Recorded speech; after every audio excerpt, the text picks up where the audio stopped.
உங்களுக்கு புரியும். 2 கொரிந்தியர் 6ஆம் அதிகாரத்தின் 2வது வசனத்தில் ஆண்டவர் சொல்லுகிறாரு, நான் உங்களுக்கு செவி கொடுத்து உங்களுக்கு உதவி செஞ்சேன். இதுதான் உங்களுக்கான நாட்கள், நீங்கள் வாழ்ந்திருக்க வேண்டிய நாட்கள் வந்துருச்சு.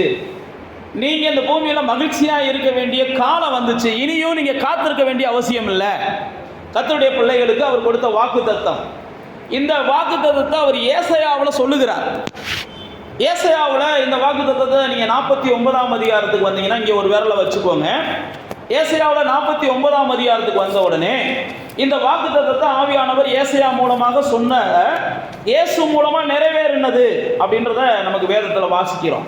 49ஆம் அதிகாரத்தில் 8வது வசனத்தில் இந்த வசனம் இருக்கு. பின்னும் கர்த்தர் அனுக்கிரக காலத்திலே நான் உனக்கு செவி கொடுத்து இரட்சணிய நாளிலே உமக்கு உதவி செய்வேன். இதுதான் வாக்குத்தத்தம். இந்த வாக்குத்தத்தத்தை தான் அங்க பவுல் மூலமாக ஆவியானவர் சொல்லுகிறாரு. அனுக்கிரக காலம் இதுதான், இரட்சணிய நாள் இன்னைக்கு தான். அன்னைக்கு சொன்னது இன்னைக்கு நிறைவேறுது. இது வாக்குத்தத்தம் நிறைவேறிடுச்சு அப்படின்னு சொல்லுகிறார். அப்போ ஆண்டவருடைய பிள்ளைகளாகிய நானும் நீங்களும் அநேக வாக்குத்தத்தங்களை நிறைவேறணும்னு ஆண்டவர்கிட்ட கேட்டிருப்போம். அநேக விண்ணப்பங்களை ஆண்டவர்கிட்ட நிறைவேறணும்னு கேட்டிருப்போம். அநேக எதிர்பார்ப்புகளை ஆண்டவர் நிறைவேற்றணும்னு ஆண்டவர்கிட்ட கேட்டிருப்போம். ஆனால் ஆண்டவர் சொல்லுகிற ஒரு அதிசயமான வாக்குத்தத்தம் தான், அனுக்கிரக காலம் உங்களுக்கு வந்துருச்சு. நீங்கள் இனிமேல் என்ன செய்ய போறீங்கன்னா, இப்படிப்பட்ட போராட்டங்கள்லாம் நீங்கள் போராட வேண்டிய அவசியம் இல்லை. உங்களுக்குன்னு தேவன் குறித்த நேரம் வந்துருச்சு. இதைத்தான் சங்கீதக்காரன் 102:13 சொல்லுகிறார். இதை தான் நம்ம வாக்குத்தத்தமாக எடுத்தோம். கர்த்தர் தயவு செய்கிற காலம் வந்துருச்சு. கர்த்தர் நமக்குன்னு குறிச்ச காலம் வந்துருச்சு. இதுதான் அனுக்கிரக காலம், இதுதான் இரட்சணிய நாள் அப்படின்னு சொல்லி ஆவியானவர் அங்கே எழுதி வச்சிருக்கிறார். இயேசு பூமிக்கு மனுஷனா வந்த உடனே அவர் ஆலயத்தில் ஊழியத்துக்கு போகிற நேரம், ஊழியத்துக்கு அவர் கிளம்ப போகிற நேரம், 30 வயசுக்கு மேலே இயேசு ஞானஸ்நானம் எடுத்துட்டு என்ன செய்கிறாரு, ஊழியத்துக்கு கிளம்ப போகிறார். ஊழியத்துக்கு கிளம்ப போகிறப்ப அவர் ஆலயத்துக்கு போகிறார். இயேசுவே ஆலயத்துக்கு போயிட்டு தான் என்ன செஞ்சார், ஊழியம் செய்ய போனார். ஊழியத்துக்கு போகிற ஆட்களாக இருந்தாலும் வேலைக்கு போகிற ஆட்களாக இருந்தாலும் நீங்கள் என்ன செய்யணும், ஆலயத்துக்கு போயிட்டு தான் எதையும் செய்யணும். இயேசு ஞானஸ்நானம் எடுத்ததுக்கப்புறம், இயேசு ஞானஸ்நானம் எடுக்கிறதுக்கு முன்னாடியே ஆலயத்தில் என்ன செஞ்சுருவார், நீங்கள் வாட்சி பார்த்தீங்கன்னா லூக்காவில் 12 வயசுலேயே இயேசு காணாமல் போயிடுவார். ஆலயத்தில் போய் என்ன செய்வாராம், வசனம் பேசுகிறவங்கள்ட்ட போய் உட்காந்துருப்பாராம். ஆலயத்துக்கு வரும்போது நான் மறுபடியும் சொல்லுகிறேன், தேவையில்லாத பேசுகிறவங்க சூழ்நிலைகளை ஆலயத்துக்குள்ளே உருவாக்கக்கூடாது. ஆலயத்துக்குள்ளே நம்ம வரும்போது மேக்சிமம் என்ன செய்யணும், வசனங்களை பேசுகிற சூழ்நிலைகளில் தான் நம்ம வச்சுருக்கணும். ஆலயத்துக்குள்ளே வந்துட்டு புது வருஷம், அதனால் நான் உங்களுக்கு சொல்லுகிறேன், இந்த ஆண்டில் எதை சரி பண்ணணுமோ அதை சரி பண்ணிக்கோங்க. ஆலயத்துக்குள்ளே வந்துக்கிட்டு தேவையில்லாததெல்லாம் நம்ம என்ன செய்ய வேண்டாம், ஆராதனை நேரங்களில் பேச வேண்டாம். ஆராதனை முடித்ததுக்கப்புறம் பேச வேண்டாம். நம்ம முடிஞ்ச உடனே இயேசு பார்த்தீங்கன்னா ஆலயத்தை விட்டுட்டு அவங்க பெற்றவங்கள்லாம் போயிட்டாங்களாம். ஆனால் இயேசு பண்டிதர்களோடு கூட உட்காந்து வசனத்தை என்ன செஞ்சார், பேசி கொண்டிருந்தான்னு பைபிளில் போட்டிருக்கு. அப்போ இந்த ஆண்டில் ஆலயத்துக்கு வந்துட்டு நான் வசனத்தை தான் பேச போகிறேன், ஆண்டவருக்குரிய காரியங்களை தான் பேச போகிறேன்ற ஒரு தீர்மானத்தை எடுங்க. அது உங்களுக்கு உண்மைக்கு ஆசீர்வாதமாக இருக்கும். இயேசு அந்த 4ஆம் அதிகாரத்தில் அவர் இயேசு முத என்ன செய்கிறார்னா, ஞானஸ்நானம் எடுத்ததுக்கப்புறம் ஆலயத்துக்கு போகிறார். பிசாசினாலே ஞானஸ்நானம் எடுத்ததுக்கப்புறம் பெரிய சோதனை எல்லாத்தையும் முடிச்சிட்டாரு. இப்போ ஊழியத்துக்கு போக போகிறாரு. அப்போ ஏசாயா தீர்க்கதரிசியின் புஸ்தகம் 4ஆம் அதிகாரத்தில் லூக்கா 4ஆம் அதிகாரத்தில் 17வது வசனம், லூக்கா 4ஆம் அதிகாரத்தில் 17வது வசனத்தில், அப்பொழுது ஏசாயா தீர்க்கதரிசியின் புஸ்தகம் அவரிடத்துல கொடுக்கப்பட்டுச்சு.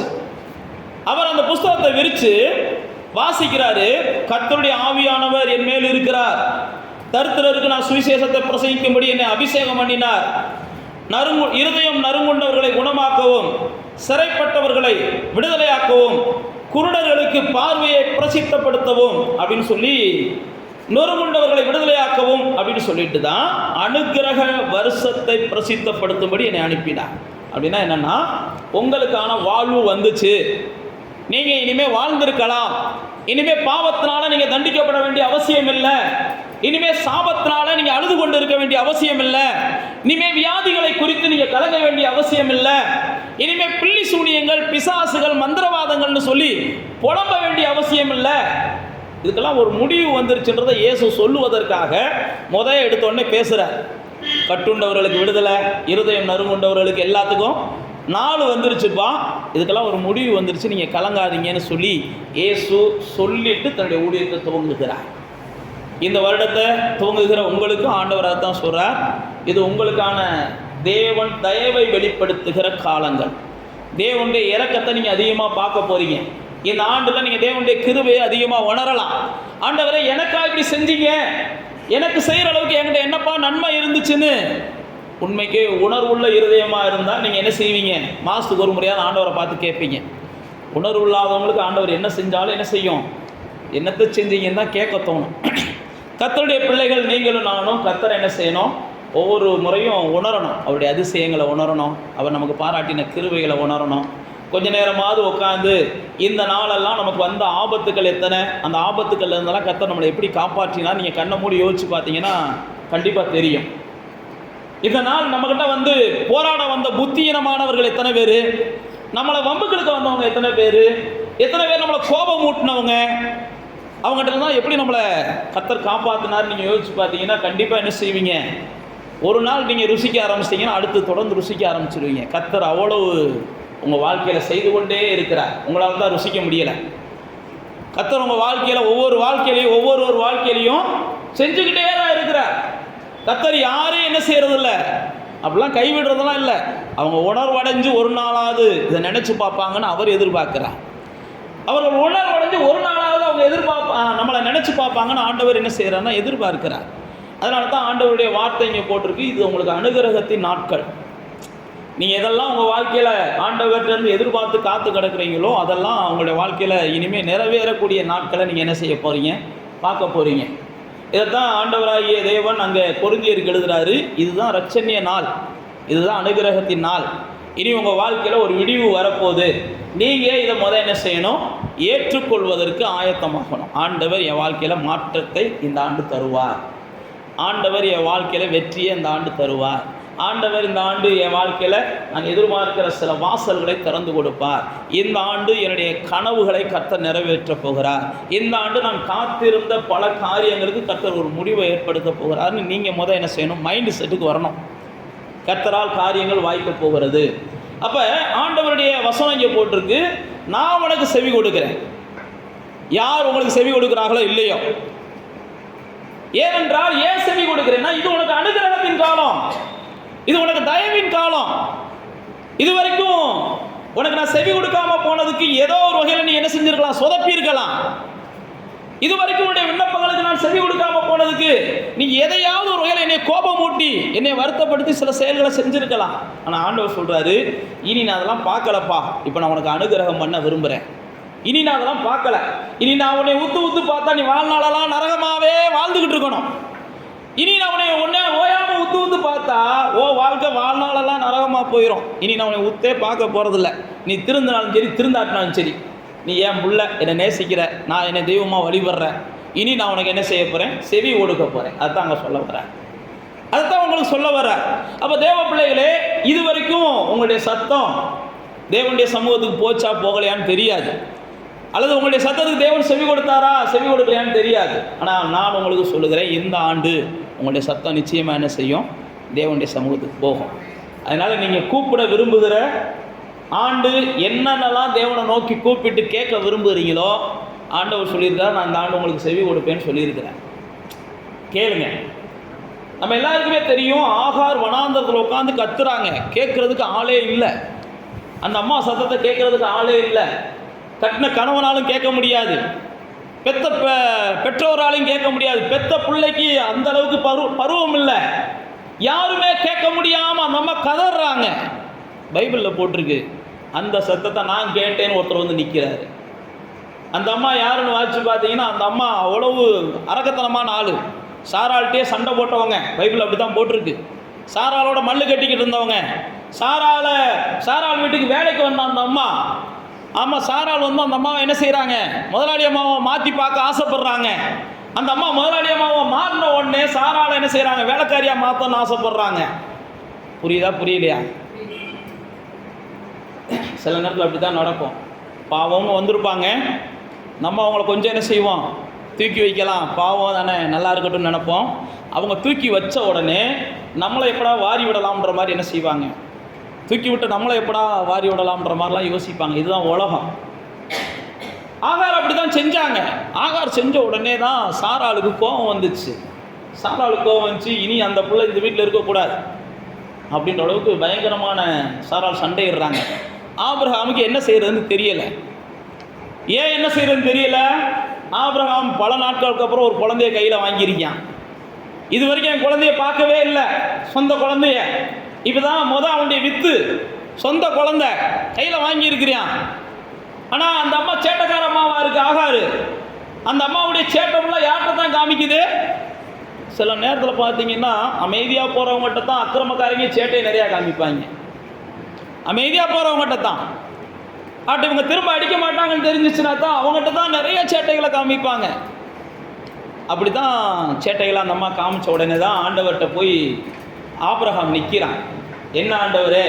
அப்போ ஆபிரகாம் சொல்கிறாரு, இங்கே வேறு அந்த பிள்ளை சேட்டைக்கார பிள்ளை, நீ என்ன செய், சாராள் தான் உனக்கு சொந்தம், சாராளை வச்சுக்கிட்டு அந்த பிள்ளையோட அனுப்பிச்சி விட்ரு அப்படின்றாரு. ஆண்டவர் சொல்கிறாருங்க. ஆபிரகாம்கிட்ட வேறு யார் சொன்னாலும் கேட்க மாட்டேன். அதனால தான் ஆண்டவர் என்ன செஞ்சார், அந்த பிள்ளையை நீ அனுப்பி விட்டுருப்பா, பிள்ளையோட அனுப்பி விட்டுரு, அந்த பிள்ளை நிம்மதியாக வாழணும். ஏற்கனவே அது பல வகையில் என்ன செய்யுது, வருத்தத்தோடு இருக்குது.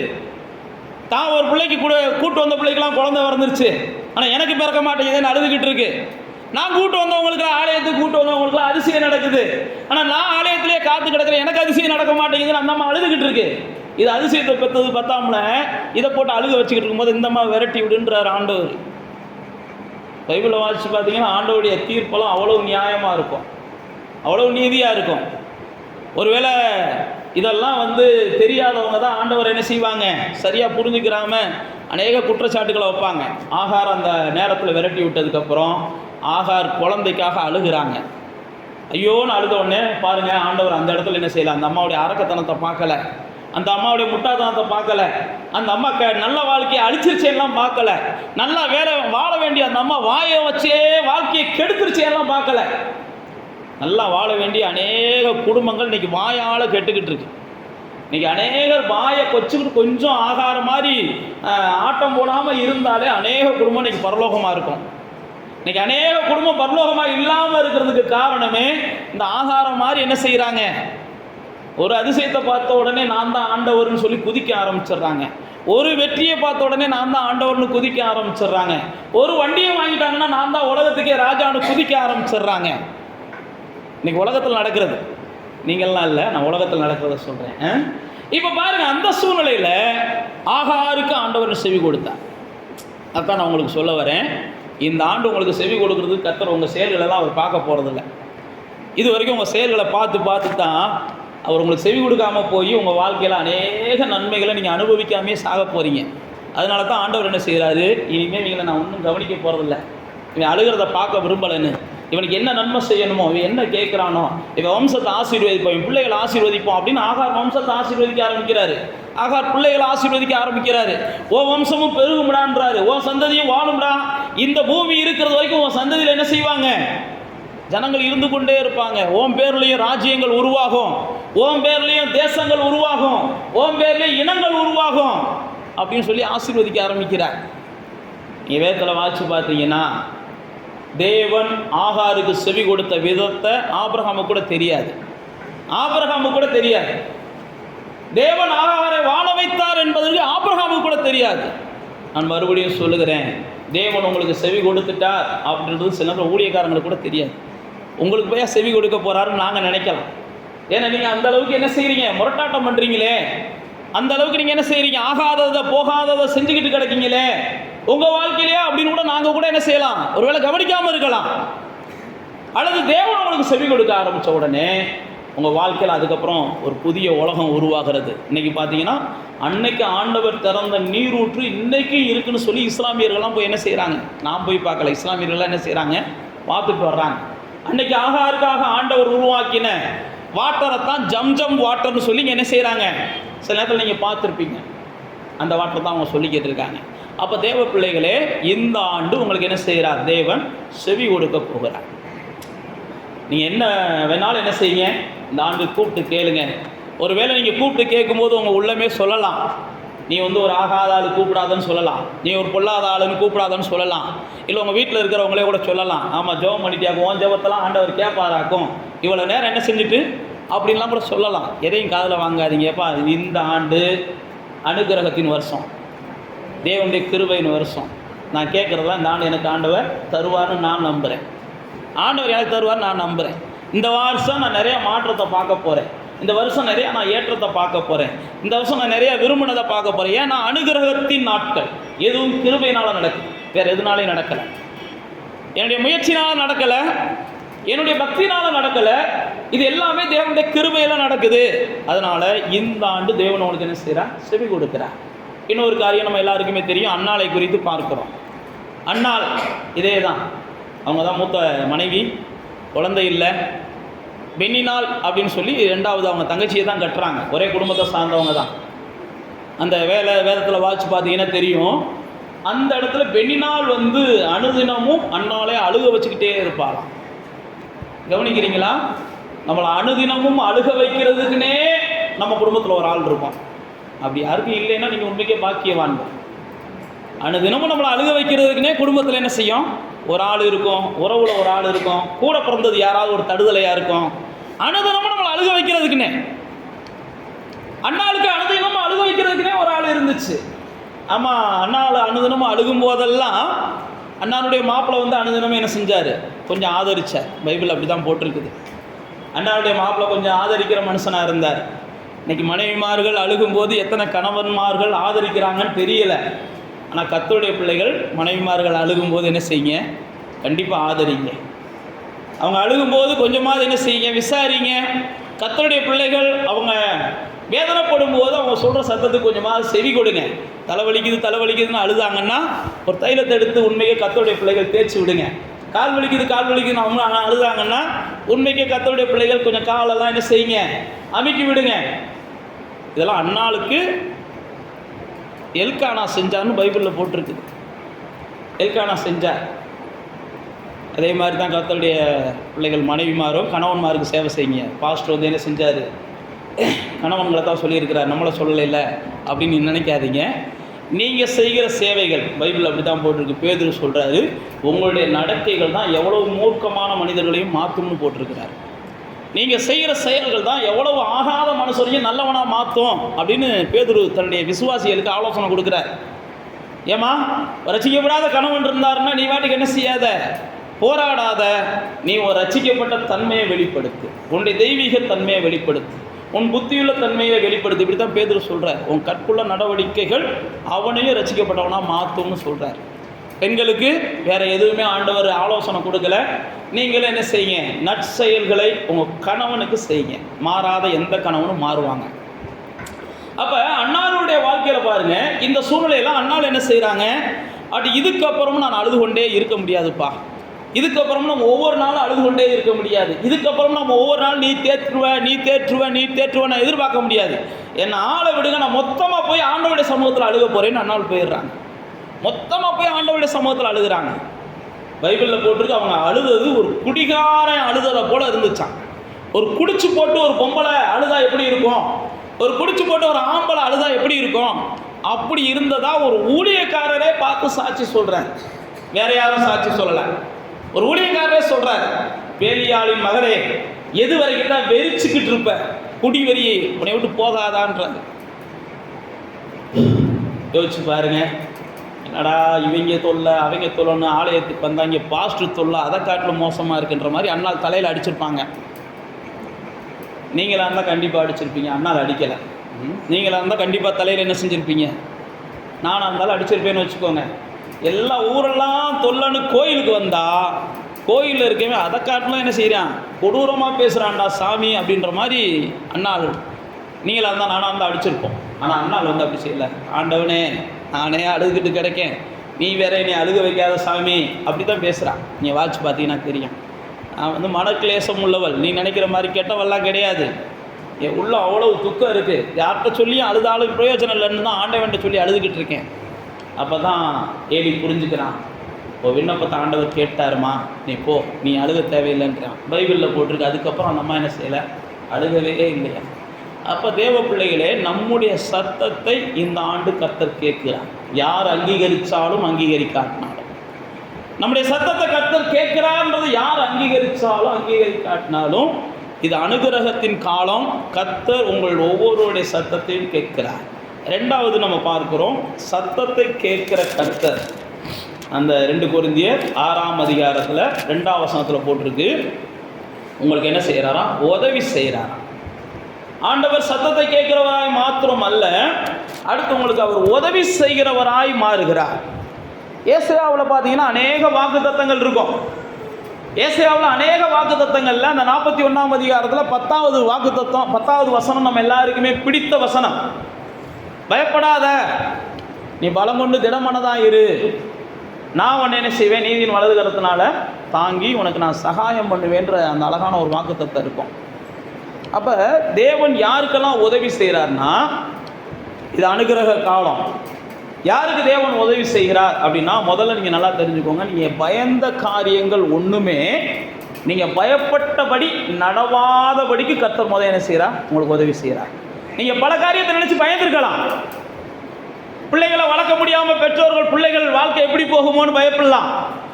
அல்லது ஒரு சரீரத்தில் ஒரு வியாதி வந்த உடனே ஐயோ மரணம் வந்துருமோன்னு பயந்துடலாம். எத்தனையோ விஷயங்கள், எத்தனையோ காரியங்கள்.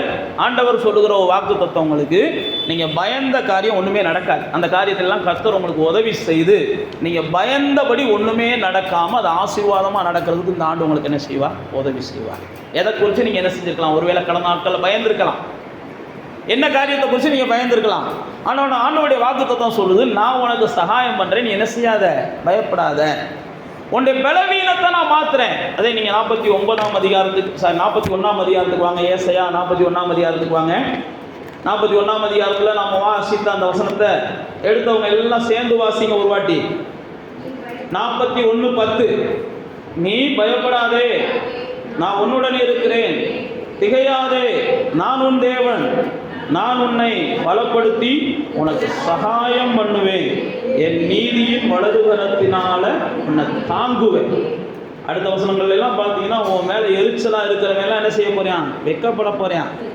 ஏன்னா நீ பயந்தவாரு, இவனை நினைச்சு பயந்த, அவனை நினைச்சு பயந்த, எப்போ பார்த்தாலும் உங்ககிட்ட எரிச்சலாகவே இருக்கிறான், உங்களோட வழக்காடுறவன். அடுத்து சொல்றாரு, வெக்கி லட்சடையான், உன்னோட வழக்காடுறவன் நாசமாகி ஒன்றும் இல்லாமல் போவேன்.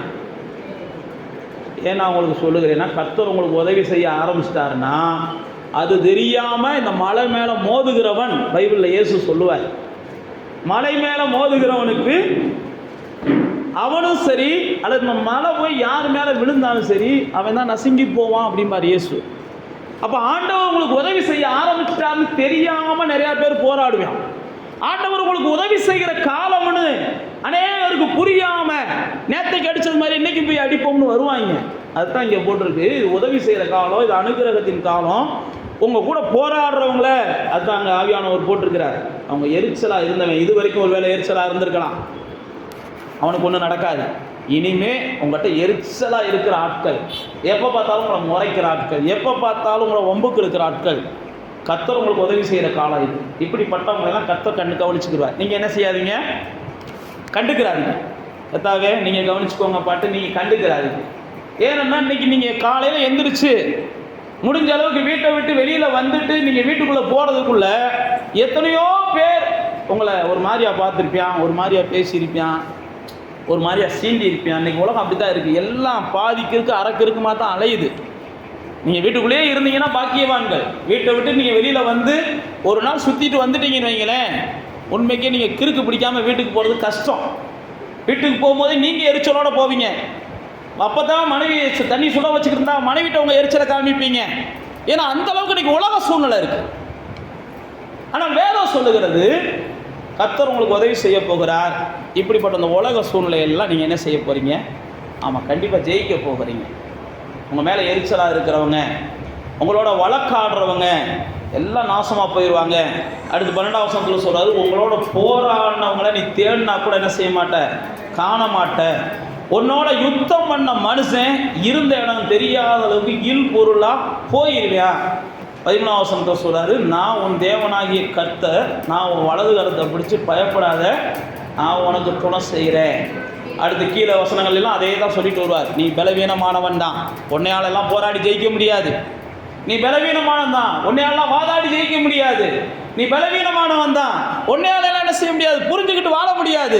அதனால சொல்லுவார், நீ சிறு கூட்டம், நீ பலவீனமான ஆள். அது கீழே வசனங்களில் சொல்லுவார், உன்னால தான் இந்த உலகத்தில் ஜெயிக்க முடியாது. ஆனால் நான் உனக்கு என்ன செய்கிறேன், உதவி செய்கிறேன், நான் உனக்கு துணை செய்கிறேன், நான் உன் பட்சத்தில் நிற்கிறேன், நீ மட்டும் என்ன செய்யாத, பயப்படாத. கர்த்தர் என் வலது கரத்தை பிடிச்சிருக்கிறார், மனுஷன் எனக்கு என்ன செய்வான் அப்படின்னு தாவீது சொல்கிறான். கர்த்தர் என் பட்சத்தில் இருக்கிறார், மனுஷன் எனக்கு என்ன செய்வான். கர்த்தர் என் வலது கரத்தை பிடிச்சிருக்கிறார், மனுஷன் எனக்கு என்ன செய்வான். கர்த்தர் என் கூட நடக்கிறார். பேதுரு சார் நம்ம பவுல அப்போஸ்தலன் சொல்கிறாரு, கர்த்தரின் பட்சத்தில் இருக்கும்போது எனக்கு விரோதமாக இருப்பவன் யார் அப்படின்றார். கர்த்தர் என் பட்சத்தில் இருக்கிறார். அப்போ கர்த்தர் உங்களுக்கு உதவி செய்ய இந்த நாட்களில் விரும்புகிறபடினால யாரெல்லாம் உங்கள் கூட போராடி, யாரெல்லாம் உங்களோட ஒம்பெடுத்துக்கிட்டே கிடக்கிறாங்களோ அவங்களெல்லாம் நீங்கள் என்ன செய்யுங்க, கண்டுட்டும் காணாததை போல கடந்து போங்க. கண்டுட்டு சிரிக்காதீங்க. உனக்கு இந்த வருஷத்தில் முடிவு வரப்போகுதுடா, இந்த வருஷத்தோட உனக்கு முடிவு வரப்போகுதுடி அப்படின்லாம் சொல்லிக்கிட்டு என்ன செய்யாதீங்க, சிரிக்காதீங்க. அது முடிவு வராது. நீங்கள் அமைதியாக போயிட்டீங்கன்னா தான் முடிவு வரும். முடிவு வரப்போகுதுன்னு அவங்கள போட்டு கோபம் ஊட்டிக்கிட்டே இருந்தீங்கன்னா அவ்வளோதான், புது துவக்கம் தான் வரும் பிரச்சனைகளுக்கு. அதனால் தேவ பிள்ளைகளே, சில நேரத்தில் விசுவாசத்தில் நாம் செய்கிற ஒவ்வொரு காரியமும் வெளியில் யாருக்கும் தெரியக்கூடாது, தேவன் ஒருத்தருக்கு தான் தெரியணும். விசுவாசத்தில் நாம் செய்கிற எல்லா காரியத்தையும் தேவன் ஒருவர் தான் பார்க்கணும். நான் விசுவாசத்தில் செய்கிறேன்றதுக்காக நம்ம சத்துருக்களோடு என்ன செய்யக்கூடாது, இந்த மாதிரி இந்த வருஷம் எங்களுக்கு வாக்குத்தத்தம் வந்திருக்கு ஒருடி அப்படின்லாம் பேசக்கூடாது. பேசுனீங்கன்னா இவங்களெல்லாம் தூண்டி வர்றது பாஸ்டர் தான் சொல்லிட்டு நாளைக்கு என்ன செஞ்சிட போகிறாங்க. புரியுதா நான் சொல்கிறது? அதனால் தேவ பிள்ளைகளாகிய நானும் நீங்களும் சத்துருக்களோடு நமக்கு வருகிற எல்லா சூழ்நிலைகளையும் சமாதானமாக கையாள நம்ம முயற்சி பண்ணணும், சமாதானமாக கடந்து போக முயற்சி பண்ணணும். ஏனென்றால் கர்த்தர் இந்த நாட்களில் நமக்கு என்ன செய்கிறேன் இருக்காரு, உதவி செய்கிறேன் இருக்கிறார். எதெல்லாம் உங்களுக்கு முடியலைன்னு சொன்னீங்களோ, எதெல்லாம் நான் பார்க்க விரும்பலைன்னு சொல்கிறீங்களோ, இனியும் இதெல்லாம் நான் என்ன செய்யலை, அனுபவிக்க விரும்பலை, இனியும் இதெல்லாம் அனுபவிக்கிறதுக்கு என்கிட்ட பலன் இல்லை, அழுகிற அளவுக்கு நான் அழுதுட்டேன், இனி என்னால் முடியாத ஆண்டவரே எனக்கு நீங்கள் உதவி செய்யுங்கப்பான்னு எந்தெந்த காரியங்கள்லாம் மாற்றங்களை எதிர்பார்த்து ஆண்டவர்கிட்ட கேட்குறீங்களோ அந்தந்த காரியங்கள்லாம் இந்த ஆண்டு மாற்றங்கள் உண்டாகிறத நீங்கள் என்ன செய்யலாம், பார்க்கலாம். ஏன்னா இதுதான் இரட்சணியத்தின் நாட்கள், இது இரட்சணியத்தின் நாட்கள். இதுதான் ஆண்டவரோட நோக்கி பார்த்து நீங்கள் கேட்குற எல்லாத்துக்கும் செவி கொடுக்கிறார். அது மாத்திரமல்ல, நீங்கள் கேட்குற எல்லாவற்றிற்கும் அவர் என்ன செய்கிறார், உதவி செய்கிறார். நாம் வாசித்த அந்த 49ஆம் அதிகாரத்தில் ஆண்டவராக இயேசுவை குறித்து போட்டிருக்கு, நம்ம வாசம் பாருங்க. இதுதான் அனுகிரகத்தின் காலம், இதுதான் இரட்சணிய நாள் அப்படின்னு அந்த 49ஆம் அதிகாரம் ஏசாயாவுக்கு வந்தீங்கன்னா தெரியும். அந்த 49ஆம் அதிகாரத்தில் இதுதான் உங்களுக்கு இரட்சணியத்தின் நாள், இதுதான் அனுகிரகத்தின் காலம் அப்படின்னு போட்டிருக்கிற அந்த வசனங்களுக்கு கீழே நீங்கள் வாட்சி பார்த்தீங்கன்னா 8ஆம் வசனத்துக்கு கீழே 8ஆம் வசனத்துக்கு கீழே நீங்கள் வாட்சி பார்த்தீங்கன்னா ஆண்டவர் என்ன செய்வார்னா எல்லா வகையிலையும் உங்கள் வாழ்க்கையில் என்ன செய்வாரா, மேய்ச்சல் உண்டாக பண்ணுவார். சகல மேடுகளிலும் உங்களுக்கு மேய்ச்சல் உண்டாகும். 9ஆம் வசனத்திலே கடைசி 10ஆம் வசனத்தில் வாட்சி பார்த்தீங்கன்னா உங்களுக்கு பசியோ தாகமோ இப்படிப்பட்ட எதுவுமே இருக்காது, நீரூற்றுகளுக்கு கொண்டு போய் விடுவார்.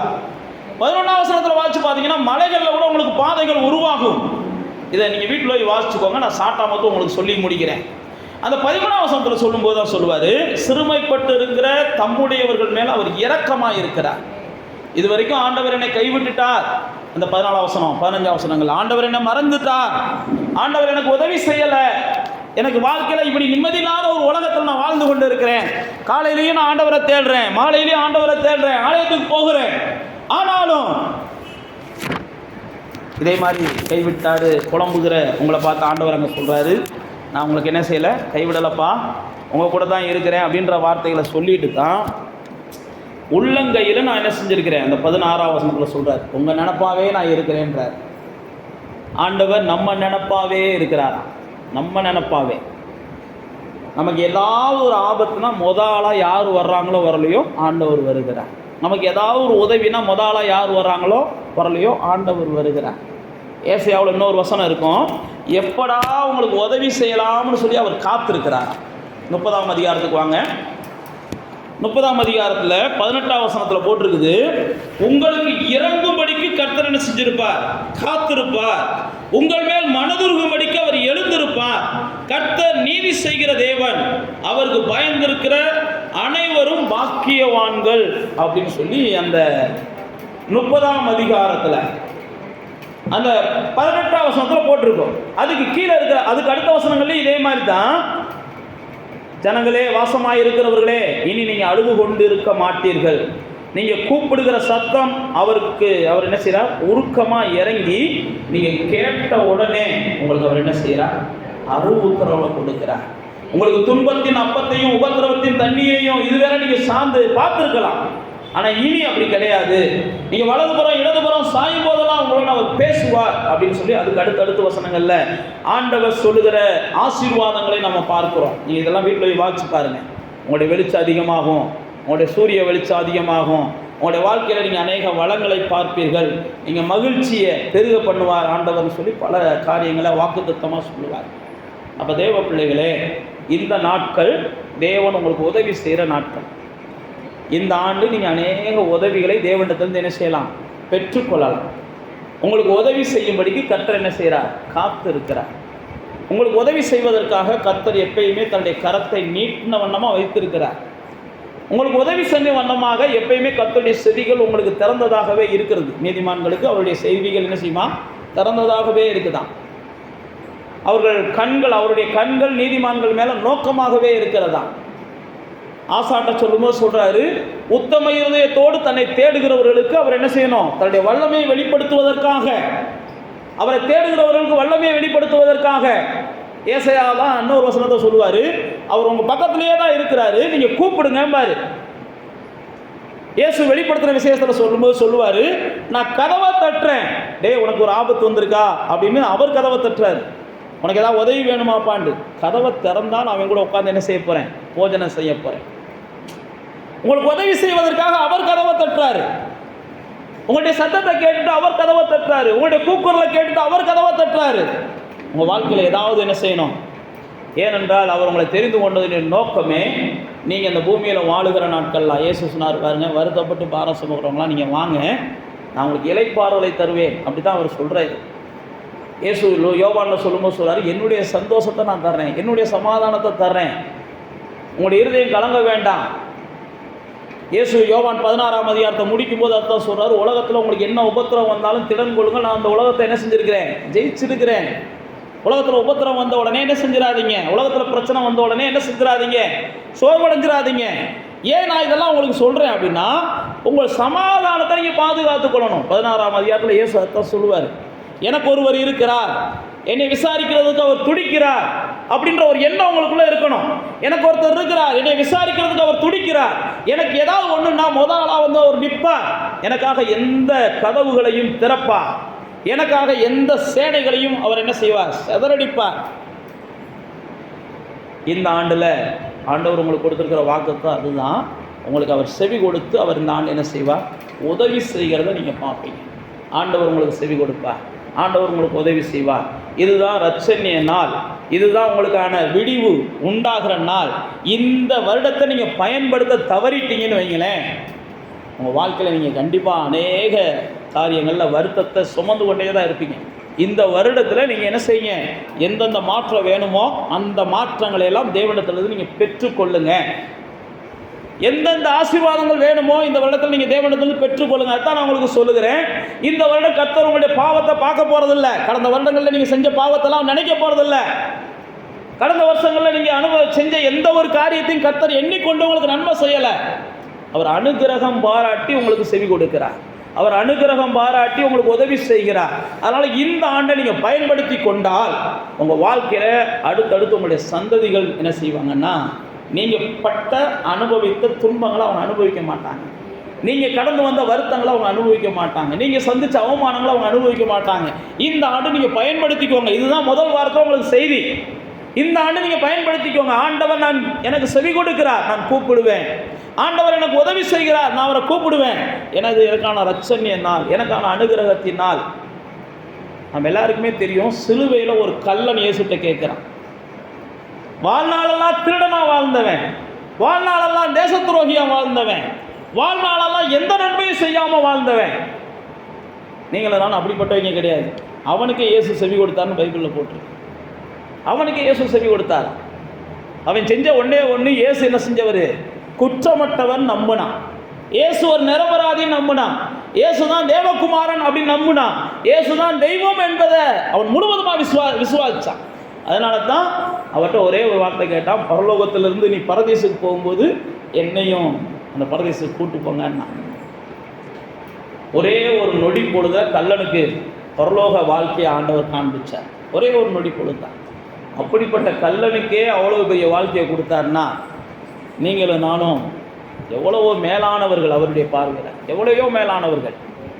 அதனால தான் நான் உங்களுக்கு சொல்ல வரேன், நீங்கள் கேட்டு என்ன செய்யுங்க, ஆண்டவரே நான் ஒரு பாக்கியமான வாழ்வை விரும்புகிறேன், நான் ஒரு ஆசீர்வாதமான வாழ்வை விரும்புகிறேன், நான் சாட்சியான வாழ்வை விரும்புகிறேன், நான் மலை மேல் உள்ள பட்டணமாய் மாற விரும்புகிறேன், நான் விளக்கு தண்டாக எரிய விரும்புகிறேன், நான் அநேகருக்கு மகிழ்ச்சி கொடுக்கிறவனாங்க, அநேகர் என்னை பார்த்து தேவன் நல்லவர் என்று சொல்லணும், வாழ்க்கையில் கர்த்தர் செஞ்ச அதிசயங்கள் பெருசுன்னு சொல்லுகிற அளவுக்கு வாழ விரும்புகிறேன்னு சொல்லி எல்லா காரியத்தையும் தேவனிடத்தில் என்ன செய்யுங்க, தெரியப்படுத்துங்க. எல்லா காரியத்தையும் தேவனிடத்தில் தெரியப்படுத்துங்க. தேவன் உங்களுக்கான நேரம் வந்துருச்சுன்னா பைபிளில் போட்டிருக்கு, சவுலுக்கான நேரம் வந்தபோது சவுல் ஒளிந்து கொண்ட போதும் ஒளிந்துக்கிட்டானா, அவனுக்கான நேரம் வந்துருச்சு. கர்த்தர் அவனை உயர்த்த விரும்புகிறார், கர்த்தர் அவனை ஆசீர்வதிக்க விரும்புகிறார், கர்த்தர் அவனை ராஜாவாக்க விரும்புகிறார். பைபிள் அப்படிதான் போட்டிருக்கு. அவனை ராஜாவாக்க விரும்புகிறார், உயர்த்த விரும்புகிறார். ஜனங்கள்லாம் தேடுறாங்க. தேவனும் அந்த தீர்க்கதரிசியிட்ட சொல்லிடுறாரு. ஆனால் சவுல் போய் என்ன செஞ்சாராம், போய் ஒளிஞ்சுக்கிட்டாராம். ஐயோ ராஜாவா, எனக்கு வேண்டாம்ப்பா அப்படின்ட்டு. நல்லா யோசிச்சு பாருங்க, ஒரு பியூன் வேலையாவது கிடைக்காதான்னு இன்றைக்கி நம்ம பிள்ளைகள் படுற பாடு இருக்கே. கர்த்தருக்கு தான் வெளிச்சம். ஏதாவது ஒரு கவர்மெண்ட்டில் நான் காசு வாங்கிட மாட்டோமான்னு ஒவ்வொருத்தவங்களும் இன்றைக்கி படுற வேதனைகளை பார்க்கும்போது கஷ்டமாக இருக்குது. தெரியலை, கர்த்தருக்கு தான் வெளிச்சம்.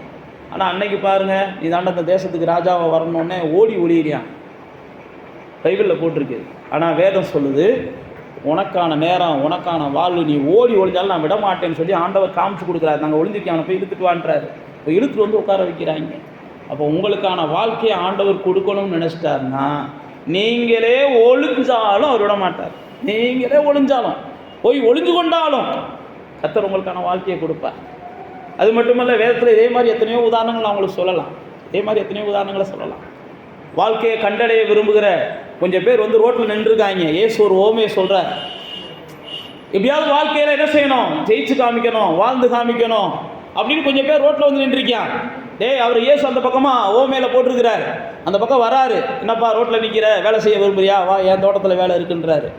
என்னப்பா ரோட்டில் நிற்கிற, வேலை செய்ய விரும்புறியா, வா என் தோட்டத்தில் வேலை இருக்குன்ட்டு காலையில் 6 மணிக்கு போனால் 4 பேர்த்த கூப்பிட்றாரு, 10 மணிக்கு போனால் 4 பேர்த்த கூப்பிட்றாரு, சாயங்காலம் 6 மணிக்கு போனால் கூட 4 பேர் நிற்கிறான். என்னடா வேலை செய்ய விரும்புறியா, வா என் தோட்டத்துக்கு வான்னு கூப்பிட்டு போகிறாரு. பைபிளில் போட்டிருக்கு, காலையில் 6 மணிக்கு போனவனுக்கு சாயங்காலம் 6 மணிக்கு போனவனுக்கு ஒரே சம்பளத்தை கொடுத்தாராம். அப்போ தான் காலையில் 6 மணிக்கு போனவன் என்ன செஞ்சானா, கர்த்தரை பார்த்து கேள்வி கேட்டானா, என்னையா நீ செய்கிறது உனக்கே அநியாயமாக தெரியலையான்ட்டு. அப்போ தான் கர்த்தர் சொன்னாராம், காலையில் நான் உன்னை கூலி கேட்டு பேத்தப்ப நீ என்ன செஞ்ச, நான் காலையில் 6 மணிக்கு வரேன், சாயங்காலம் 6 மணி வரைக்கும் வேலை பார்க்குறேன், எனக்கு 1000 ரூபா கொடுத்தா போதுமையான்னு சொன்னேன். நான் உனக்கு ஏதாவது துரோகம் பண்ணனா 1000 ரூபா கொடுத்தேன்ல அப்படின்றாரு. ரைட்டு, எனக்கு 1000 ரூபா கொடுத்த, இந்த 6 மணிக்கு வந்து உனக்கு 1000 ரூபா கொடுத்துருக்கியே ஏன்ற, அது ஏன் போனப்பா, ஏன் இஷ்டம். இப்படி தான் பைபிளில் போட்டிருக்கு. ஏன் போனால் ஏன் இஷ்டம், உனக்கு 1000 ரூபா கொடுக்குறேன், 5000 ரூபா கொடுக்குறேன், உனக்கு ஏதாவது நான் துரோகம் பண்ணனா. சில நேரத்தில் கர்த்தருடைய தீர்ப்பெல்லாம் நம்மளால் என்ன செய்ய முடியாது, ஆமாம் புரிஞ்சுக்கிறவே முடியாது. பேசாமல் போடான்ற மாதிரி அவனை பற்றி விட்டார். பைபிள் அப்படி தான் போட்டிருக்கு. ஏனென்றால் கர்த்தர் வாழ விரும்புகிற ஒவ்வொருவருக்கும் வாழ்வளிக்கிறார். அவங்க எப்படிப்பட்டவங்களா இருந்தாலும் வாழ்வளிக்கிறார். அவன் எந்த நேரத்தில் ஆண்டவரை கூப்பிட்டாலும், சாக போகிற நேரத்தில் கூப்பிட்டா கூட அவனுக்கு ஒரு சந்தோஷமான வாழ்க்கையை கொடுக்குறார். பிறந்த உடனே கூப்பிட்டாலும் அவனுக்கு சந்தோஷமான வாழ்க்கையை கொடுக்குறார். பிறந்த உடனே கூப்பிட்டவன் யார், சாமுவேல். அவன் பிறந்த உடனே தேவ சமூகத்துக்கு போயிடுறான். சாக போகிற நேரத்தில் கூப்பிட்டவன் யார், அந்த நான் சொன்ன கல்லன். எந்த மனுஷனுக்கும் வாழ்க்கையை கொடுக்க விரும்புகிறார். ஆனால் எல்லாத்துக்கும் கர்த்தர் ஒரு நேரம் வச்சிருக்கிறார். எல்லாத்துக்கும் ஒரு நேரம் வச்சிருக்கிறார். உங்களுக்கான நேரத்தில் கர்த்தருடைய சமூகத்தில் நீங்கள் என்ன செய்யணும், உங்களுக்கானதை பெற்றுக்கொள்ளணும். உங்களுக்கான நேரம் வர்றது வரைக்கும் கொஞ்சம் என்ன செய்யணும், கர்த்தருடைய சமூகத்தை நோக்கிக்கிட்டே காத்துக்கிட்டே இருக்கணும். ஆனால் கர்த்தர் எல்லா மனிதர்களுக்கும் வாழ்வளிக்க விரும்புகிறார். கர்த்தர் கொடுக்குற வாழ்வை நீங்கள் மறுத்தாலும் கர்த்தர் என்ன செஞ்சுறாரு, ரைட், இன்னொரு ஆளுக்கு கொடுத்துருவோம். பைபிளில் போட்டுக்கு பாராக் என்கிறவனை கர்த்தர் பயன்படுத்த விரும்பினார். பாராக் என்பவனை கொண்டு ஒரு பெரிய வெற்றியை தேசத்துக்கு தர விரும்பினார். ஆனால் அந்த பாராக் என்பவன் கர்த்தர் என் கூட வர்றாரோ இல்லையோ, நீ என் கூட வான்னு அந்த தீர்க்கதரிசியை கூப்பிடுவான். அப்போ அந்த தீர்க்கதரிசி சொல்லுவாங்க, ஏவா நான் உன் கூட வந்தேன்னு வையேன், இந்த வெற்றி உனக்கு என்ன செய்யாது, பேர் சேர்க்காது. கர்த்தர் உன் கூட வந்தால் தான் அந்த வெற்றி உனக்கு என்ன செய்யும், பேர் சேர்க்கும்.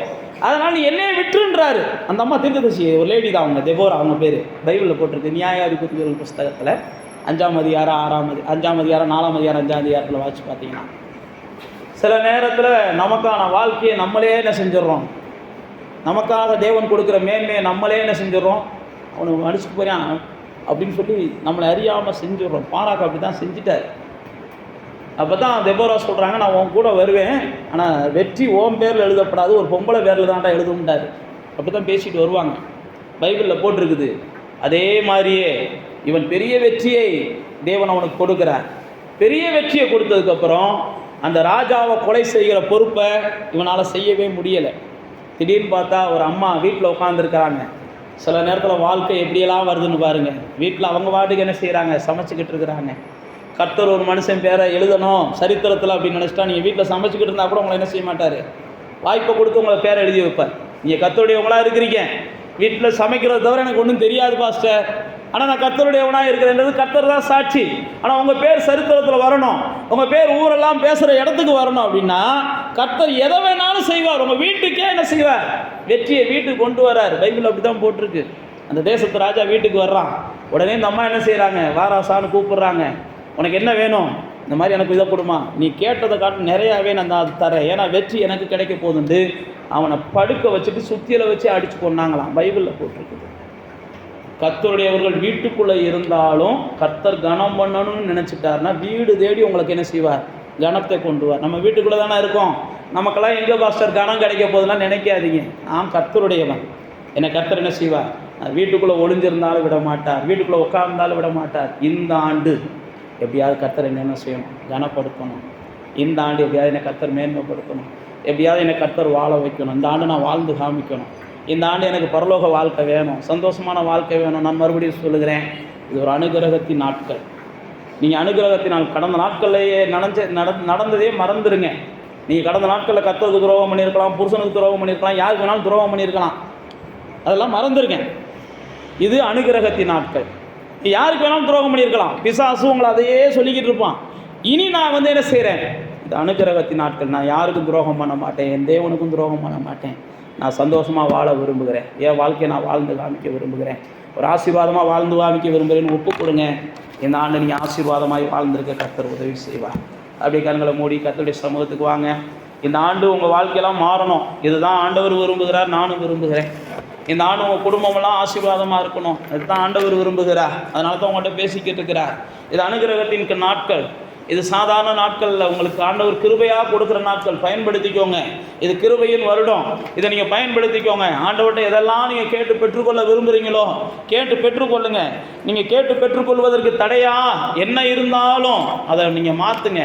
கர்த்தரோடு கூட இந்த நாட்கள் நீங்கள் அதிகமாக என்ன செய்யுங்க, நேரத்தை செலவழிக்குங்க. நீங்கள் வாழ்ந்திருக்க போகக்கூடிய நாட்கள், நீங்கள் அனுபவிக்க போகிற வாழ்க்கையை இந்த நாட்களில் நீங்கள் என்ன செய்ய போகிறீங்க, தொடங்க போகிறீங்க. நீங்கள் இப்போ தொடங்குகிற இந்த வாழ்க்கை நாளைக்கு உங்கள் பிள்ளைகளுக்கு அது தொடர போகுது. நீங்கள் இப்போ தொடங்க போகிற இந்த வாழ்க்கை நாளைக்கு உங்கள் வம்சத்துக்கும் தொடங்க போகிறது. அன்னைக்கு தாவீது தன்னுடைய வாழ்க்கையை தொடங்கினா, பைபிளில் போட்டு நீ பூமி உள்ள வரைக்கும் உன் சிங்காசனத்தில் உன் பேரை சொல்லி உட்காந்துக்கிட்டே இருப்பான்டான்னு வாக்கு கொடுத்தார் அவனுக்கு. இன்னைக்கு உங்களுக்கான கிருபையின் காலம். தாவீதுக்கு அருளின நிச்சயமான கிருபையில நான் உங்களுக்கும் அருள்வேன்லாம் ஆண்டவர் வாக்கு பண்ணி இருக்கிறாரு. தாவீதுக்கு கொடுத்த கிருபை தேவன் உங்களுக்கும் கொடுக்க விரும்புகிறார். தாவீதுடைய வம்சம் மாத்திரம் சிங்காசனத்துல அமர்ந்ததாகவே இருக்க தேவன் விரும்பல. தேவனை நம்புகிற எல்லா பிள்ளைகளுடைய வம்சங்களும் வாழ்நாளெல்லாம் சிங்காசனத்தில் அமர்ந்திருக்கிற வம்சங்களா இருக்கணும்னு கர்த்தர் விரும்புகிறார். உங்களுக்கான வாழ்க்கையை கர்த்தர் கொடுக்கக்கூடிய நாட்கள் வந்துச்சு. நீங்கள் வாழ்ந்திருக்க போறீங்க, நிச்சயமாக நீங்கள் ஆசீர்வாதமாக இருக்க போகிறீங்க. நீங்கள் எதிர்பாராத பல திருப்பங்களை ஆண்டவர் செய்ய போகிறார். நீங்கள் எதிர்பார்க்கிற பல வெற்றிகளை கர்த்தர் உங்களுக்கு கொடுக்க போகிறார். உங்களுடைய விண்ணப்பங்களுக்கு கர்த்தர் பதில் தருகிறார். நீங்கள் எதிர்பார்க்கிற வாசல்கள் திறக்க போகிறது. இதுவரைக்கும் தடைப்பட்டது, தாமதமானது, இதுவரைக்கும் உங்களுக்கு நான் மோசம் பண்ண பல காரியங்கள், எல்லா காரியங்கள்லையும் ஒரு பெரிய ஆசீர்வாதத்தை, பெரிய நன்மையை கர்த்தர் கொடுக்க போகிறார். நீங்கள் செய்ய வேண்டியதெல்லாம் கடந்த காலங்களை மறந்துடுங்க. முழுக்க எந்த மனுஷனுடைய போராட்டத்தையும் விரும்பாதீங்க. முடிஞ்ச அளவுக்கு அமைதலாக போக ஆரம்பிச்சிருங்க. நான் கர்த்தருக்கு மாத்திரம் எல்லா வகையிலும் நான் உகந்தவனாய் வாழ விரும்புகிறேன். வாங்க, இது எனக்கான நாள், நான் வாழ்ந்திருக்க விரும்புகிறேன். நல்ல நாட்களை விரும்புகிறவர்கள் அப்படின்னு பைபிளில் பேதுரு எழுதுகிறார், சங்கீதக்காரன் எழுதுகிறான். நான் நல்ல வாழ்வை விரும்புகிறேன், நல்ல நாட்களை விரும்புகிறேன் அப்படின்றவங்க கொஞ்சம் கபடு இல்லாமல், சூதுவாது இல்லாமல், அக்கிரம சிந்தை இல்லாமல் ஆண்டவருடைய சமூகத்துக்கு வாங்க அப்படி தான் போட்டிருக்கு பைபிள். நீ அக்கிரமத்தை வெறுத்த, அதனால தான் உங்கள் தோழரை பார்க்கிலும் ஆனந்த தைலத்தினால் உங்களை அபிஷேகம் பண்ணி இருக்கிறேன்னு சொல்லி சங்கீதக்காரனும் சொல்லுவான். எபிரேயர்லையும் ஆவியானவர் அந்த வார்த்தை எழுதி வச்சிருப்பார். அக்கிரமத்தை வெறுக்கிறவர்கள் தான், நல்லா தெரிந்து கொள்ளுங்க, அவர்களுக்கான வாழ்வை கண்டடைகிறார்கள். அக்கிரம சிந்தையோடு இருக்கிற எந்த மனிதனும் அவனுக்கான வாழ்க்கையை கண்டடைய முடியாது. ஆண்டவர் நீங்கள் அக்கிரமத்தை எல்லாம் வெறுத்துட்டு ஒரு ஆசீர்வாதமான வாழ்க்கைக்கு வரணும்னு சொல்லித்தான் கடந்த நாட்களில் நீங்கள் செஞ்ச எல்லா அக்கிரமத்தையும் அவர் மன்னிச்சிட்டாரு, மறந்துட்டார். எனக்கு ஆசீர்வாதமும் வேணும், நான் அக்கிரமமாகவும் இருப்பேன் அப்படின்னீங்கன்னா நிச்சயமாக நீங்கள் பிசாசாவே மாறிடுவீங்க. ஆசீர்வாதமாக இருக்க விரும்புகிறவர்கள், தேவன் கொடுக்கிற வாழ்வை பெற்றுக்கொள்ள விரும்புகிறவர்கள் நிச்சயமாக தன்னுடைய வாழ்க்கையை தேவனுக்கு ஏற்றதாக மாற்றிக்கொண்டால் மாத்திரமே அது சாத்தியப்படும். அதனால் இதுவரைக்கும் நீங்கள் நடந்ததை விடுங்க. இனி நீங்கள் வாழ விரும்புனீங்கன்னா உங்கள் வாழ்க்கையை தேவனுக்கு ஒப்பு கொடுங்க. உங்கள் வாழ்க்கையை இந்த பூமியில் ஒரு தலைக்க விரும்புனீங்கன்னா, செழிக்க விரும்புனீங்கன்னா, ஓங்கு வளர்கிற விருட்சங்களாக மாற விரும்புனீங்கன்னா ஆண்டவர் நான் உங்களுக்கு கொடுக்க விரும்புகிறார். அவர் கொடுக்க விரும்புகிறார். நீங்கள் விரும்புகிறீங்களான்னு தான் அவர் எதிர்பார்க்கிறார். அவர் உங்களுக்கு சுகத்தை கொடுக்க விரும்புகிறார். அவர் உங்களுக்கு சந்தோஷத்தை கொடுக்க விரும்புகிறார். அவர் உங்களுக்கு ஆசீர்வாதத்தை கொடுக்க விரும்புகிறார். அவர் உங்களுக்கு நன்மைகளை செய்ய விரும்புகிறார். நீங்கள் செய்ய விரும்புகிறீங்களா, அதை விரும்புகிறீங்களான்னு தான் ஆண்டவர் உங்கள்கிட்ட கேட்குறேன். நீங்கள் விரும்புகிறோம்னா நான் மறுபடியும் சொல்லுகிறேன், வேண்டாத காரியங்கள்லாம் விட்டுருங்க. ஆகாத சம்பாஷணைகளை விட்டுருங்க. தேவையில்லாமல் சாட் பண்ணுறது, தேவையில்லாமல் ஃபோனில் பேசுகிறது, இன்றைக்கி பொல்லாத செயல்களெல்லாம், தேவையில்லாமல் காயப்படுத்துகிற கரைப்படுத்துகிற காரியங்கள் எல்லாத்தையும் நீங்கள் ஒதுக்குங்க. கண்டிப்பாக கர்த்தர் இந்த பூமியில் உங்களை கனம் பண்ணுவார். நீங்கள் கர்த்தருடையவர்கள் என்பதை கர்த்தர் அந்த நாட்களில் வெளிப்படுத்துவார். கர்த்தர் உங்களுக்கு செவி கொடுத்து, கர்த்தர் உங்களுக்கு உதவி செய்து இரட்சணிய நாட்களை நீங்கள் அனுபவிக்கவும், ரட்சிப்பின் வாழ்வை நீங்கள் அனுபவிக்கவும், இந்த பூமியில் மகிழ்ச்சியான நாட்களை நீங்கள் அனுபவிக்கவும், பரலோகத்தின் வாழ்வை இந்த பூமியில் நீங்கள் ருசிக்கவும் கர்த்தர் உங்களுக்கு உதவி செய்வார். உங்களுடைய பிள்ளைகள் வாழ்க்கை மாறுகிறதை பார்ப்பீங்க. உங்களுடைய கணவன் வாழ்க்கை, உங்களுடைய மனைவியோட வாழ்க்கை மாறுகிறத பார்ப்பீங்க. இது வரைக்கும் உங்களோடு போராடுகிற பக்கத்து வீட்டுக்காரங்களாம் மாறுகிறத பார்ப்பீங்க. இதோடு வரைக்கும் உங்களோடு கூட எதிர்த்து நின்று போராடி கொண்டு இருக்கிற சொந்தக்காரங்கள்லாம் மாறுகிறத பார்ப்பீங்க. யாரெல்லாம் உங்களுக்கு சத்துருவாய் இருக்கிறார்களோ நீங்கள் மாத்திரம் ஆண்டவரோடு கூட உங்கள் வாழ்க்கையை கொண்டு போங்க. ஆண்டவரே, இது அனுகிரகத்தின் நாட்கள், இது எனக்கு இரட்சணியத்தின் நாட்கள், இன்றைக்கே இப்போதேன்னு சொல்லியிருக்கிறார். அதனால் இன்னையிலிருந்து நான் அதை அனுபவிக்க விரும்புகிறேன். இப்போதிருந்து நான் அனுபவிக்க விரும்புகிறேன். இப்போதிருந்தே அந்த வாழ்க்கையை, புது வாழ்க்கையை நான் அனுபவிக்க விரும்புகிறேன் அப்படின்னு ஒப்பு கொடுங்க. நிச்சயமாக கர்த்தர் அனுபவிக்க அனுகிரகம் செய்வார். பிதாவே, இந்த புதிய ஆண்டில் நாங்கள் தியானித்த இந்த வாக்கின்படியே கூட இந்த அனுகிரகத்தின் நாட்கள், இந்த அனுகிரகத்தின் நாட்களில் உங்களுடைய பிள்ளைகள் ஒவ்வொருவரும் ஆண்டவரே இந்த உலகத்தின் மனிதர்களை காட்டிலும் ஆனந்தமாய் வாழட்டும்பா. இந்த அனுகிரகத்தின் நாட்களில் உங்களுடைய பிள்ளைகள் ஒவ்வொருவரும் இந்த உலகத்தின் மனிதர்களை காட்டிலும் ஆரோக்கியமாய் வாழட்டும்பா. இந்த உலகத்தின் மனிதர்களை காட்டிலும் ஆசீர்வாதமாய் வாழட்டும் ஆண்டவரே. இந்த உலகத்தின் மனிதர்களை காட்டிலும் சாட்சியாக இருக்கட்டும் ஐயா. இந்த உலகத்தின் மனிதர்களை காட்டிலும் மற்றவர்களுக்கு இறங்குகிறவர்களாக, கொடுக்கிறவர்களாக இருக்கட்டும் ஆண்டவரே. இந்த உலகத்தின் மனிதர்களை காட்டிலும் எல்லா வகையிலும் விசேஷித்தவர்களாகவும், எல்லா வகையிலும் சிறந்தவர்களாகவும் இது அனுகிரகத்தின் நாட்கள். கர்த்தர் எனக்கு செவி கொடுக்கிறார், கர்த்தர் எனக்கு உதவி செய்கிறார், கர்த்தர் என் சகாயராக இருக்கிறார் என்ற நிச்சயத்தோடு நம்முடைய பிள்ளைகள் மகிழ்ச்சியோடு வாழ்ந்திருக்கட்டும், சமாதானத்தோடு வாழ்ந்திருக்கட்டும், கம்பீரமாக வாழ்ந்திருக்கட்டும்.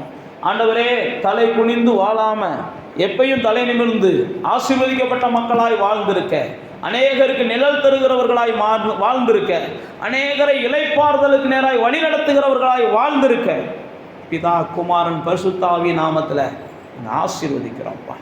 உங்களுடைய பிள்ளைகள் வாழ்ந்திருப்பார்களாக. உங்களுடைய பிள்ளைகளுடைய சோர்வெல்லாம் இப்பொழுதே விலகி போயிடட்டும். இப்போதிருந்தே உங்களுடைய பிள்ளைகளை உற்சாகத்தின் ஆவியானவர் தாங்குவீராக. எல்லா சோர்வையும் எடுத்து போடுங்க. இப்பொழுதே ஒரு புதிய வெளிச்சத்தின் பாதையில் உங்களுடைய பிள்ளைகளை நடத்துங்க. உங்களுடைய பிள்ளைகள் ஆசீர்வாதமாய் வாழ்ந்திருக்க எல்லா